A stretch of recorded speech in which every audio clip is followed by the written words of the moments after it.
আলুর প্যাটিস বানানোর জন্য প্রথমে আমি 2 কাপ ময়দা নিয়ে নিচ্ছি।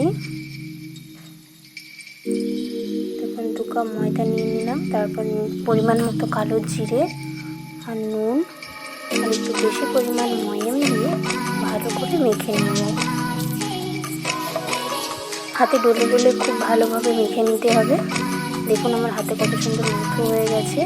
এবার আমি একটু একটু জল দিয়ে একটা ডো তৈরি করে নেব।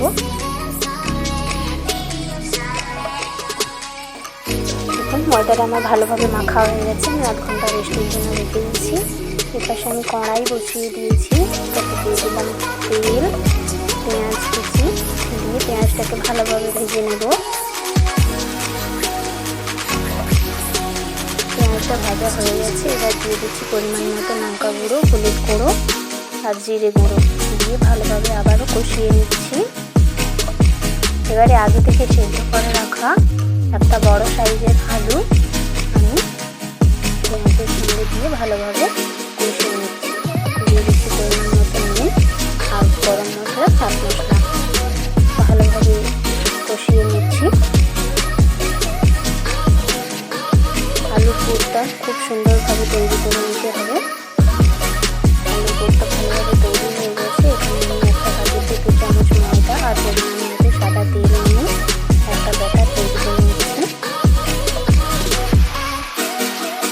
দেখুন আমার ভালোভাবে একটা স্মুথ ব্যাটার তৈরি হয়ে গেছে। এবার আমি যে ময়দাটা মেখে রেখেছিলাম তা আবারও ভালো করে মেখে একটা লিচি কেটে নিচ্ছি। একটা লিচি দিয়ে ভালোভাবে বেলে নিচ্ছি রুটির আকারে। সবগুলো রুটি আমি ভালোভাবে বেলে নেব। একদম পাতলা হবে না, মিডিয়াম সাইজের বেলে নিতে হবে সব কটা রুটি। এখন বেলা হয়ে গেছে। আমি যে ব্যাটারটা তৈরি করে নিচ্ছিলাম সেইটা রুটির উপরে দিয়ে একটু গুঁড়ো ময়দা ছড়িয়ে আবারও একটা রুটি দিয়ে দিলাম। দিয়ে আবারও সেই ব্যাটারটা দিয়ে ভালোভাবে মাখিয়ে ময়দার গুঁড়োটা ছড়িয়ে দিলাম যাতে লেয়ারটা ভালো পড়ে। আমি এরকম করে করে 5টা রুটি দিয়ে দিয়েছি একই প্রসেসে। দিয়ে ভালোভাবে রুটিগুলো বেলে নেব। আবার বেলে একটু পাতলা আকারে করে নিতে হবে। হালকা হাতে করতে হবে আর লেয়ারগুলো বোঝা যাবে না। একটা বড় সাইজের রুটি হয়েছে। এবার আমি তার সাইডে একটু একটু ব্যাটার দিয়ে ভালোভাবে চৌকো আকারে মুড়ে নেব। দেখুন আমি কেমন প্রসেসে করছি।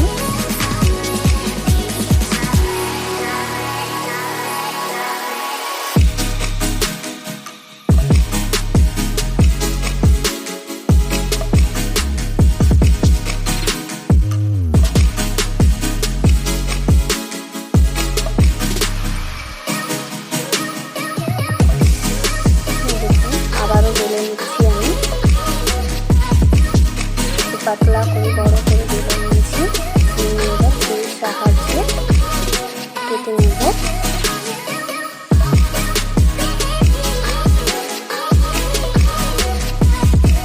এখন আমার 2 কাপ ময়দা তেলেই প্যাটিস হবে। দেখুন আবারও লেচিটা একটু বেলে নিচ্ছি। চৌকো আকারে একটু হালকা করে বেলে নিচ্ছি। এর ভিতরের মধ্যে আলুর পুরটা দিয়ে দিচ্ছি। এই সাইড থেকে ওই সাইডে ভালোভাবে আঙুল দিয়ে চেপে চেপে দিতে হবে যাতে আলুর পুরটা দিয়ে না হয়ে যায়। দেখুন আমি কেমন পদ্ধতিতে করছি। আবারও একটা দেখিয়ে দিচ্ছি প্যাটিস তৈরি করা। মধ্যে আলুর পুরটা দিয়ে দিলাম। এই সাইড থেকে নিয়ে অপর সাইডে মুড়ে ভালো করে আলুর পুরটা মুড়ে দিচ্ছি।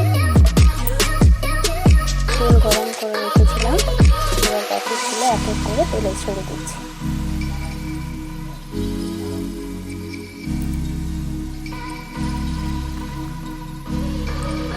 দেখুন তেলে দেওয়ার সঙ্গে সঙ্গে আমার লেয়ারগুলো প্যাটিসের লেয়ারগুলো কীরকম ছেড়েছে খুব সুন্দরভাবে। হালকা আঁচে ভালোভাবে একে একে সব প্যাটিসগুলো ভেজে নেব। তেল প্রচুর গরম হয়ে গেলে লেয়ারগুলো ছাড়বে না, তাই হালকা আঁচে আপনাকে প্যাটিসগুলো ভেজে নিতে হবে।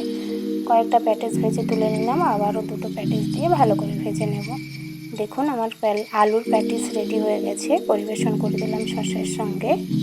দেখুন কতটা মুচমুচে হয়েছে প্যাটিসটা, ভিতরে আলুর পুর ভরা। এটা ভালো লাগলে কমেন্ট বক্সে অবশ্যই জানাবেন আর চ্যানেলটা সাবস্ক্রাইব করে দিন।